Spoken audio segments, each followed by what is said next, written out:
Welcome to MY Consulting. In this video, we will take a closer look how we humans, so me and you, usually structure our time when we are in groups. You all know it.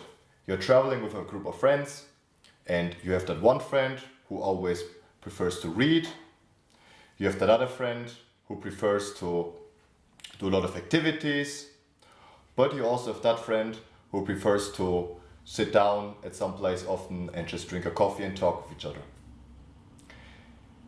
Eric Berne, the founder of Transactional analysis, said that we usually structure our time in 6 different categories. We will now take a closer look at each one of those categories and give some examples for them. It is also very important to consider that the higher you go up, so in this video down, the higher your social risks get, because you could be rejected by others. But on the other hand, you also get much more stimulation. So when we take a first look on withdrawal, withdrawal is the example of the bookworm. So for instance, you are in a group and you just, while everyone's talking, put out your phone and just do something completely different to them. Or you are taking a book with yourself or start sketching and just do something in which you really withdraw yourself to your own world.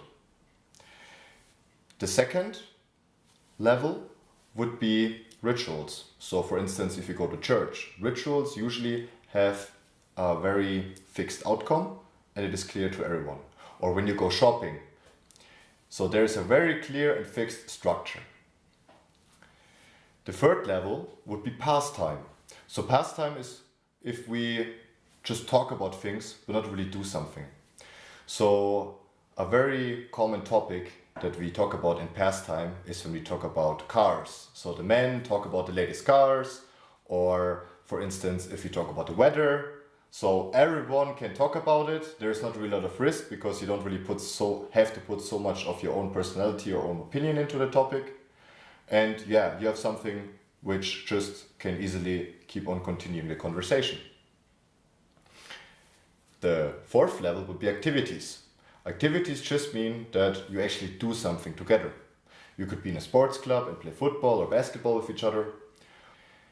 The fifth level are manipulative games. So manipulative games mean that we humans often subconsciously, play games with each other in which we try to be the winner. One example would be the yes but game. So when there's a group of friends, they talk about a topic and the other person always says yes but and always tries to bring on the opposite opinion. So you talk about how nice that car is, you will say no, it is terrible actually. Or you will say, hey, actually I really like that person, and the other person says yes, but do you know this about him or her? Another manipulative game would be mine is better.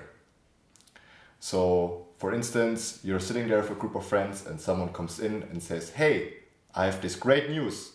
I bought a new car. It's a Volkswagen.